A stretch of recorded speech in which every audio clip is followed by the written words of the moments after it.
foster daughters last Monday. So we're super excited. We have been on the foster journey for about 2 years now, and have had 15 to 20 kids in and out of the house. This is the one who we adopted, was with us for about 8 months. We had her 10 months. We had her in January. We got her in January.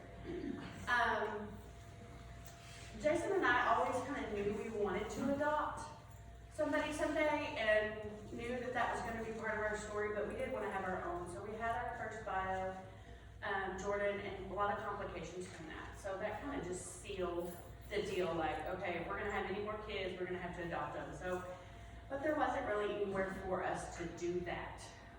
We lived in Little River County. There wasn't really agency support. So once we got to Texarkana, we found the call, which is the Arkansas side, and Forsaken One, Angela on the Texas side, who kind of helped support us through the paperwork process and the homesteading process, just any kind of questions we had.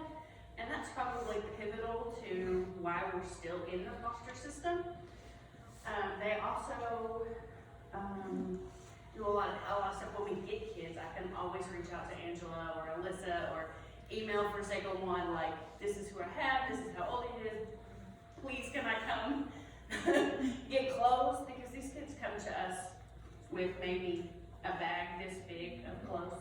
If I'm lucky. If they're lucky, they come with that. Sometimes they come with nothing but the clothes that are on their back. And so I always feel so blessed and by God to be able to love on these children, and I send them out of my home before than they come in my home.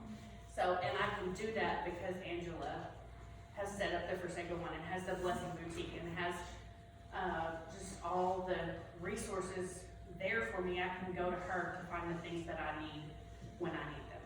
Anything we've ever needed, you just talk to Angela and she'll put out the call. They either have it there already, or they'll have a car seat or a bed there the next day.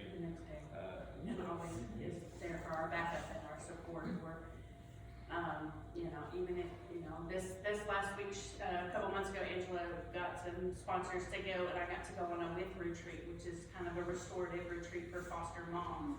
And that probably was one of the a great experience that I've had in the foster system, because it's different as a foster mom. You can't always find a babysitter for your kid. You may have one kid today and you may have 4 kids tomorrow, and then you have to go to 4 different schools. So that it's an exhausting process, and without that support, I don't think Jason and I would still be in it. So, I can't thank that lady over there enough for everything that she's done for us.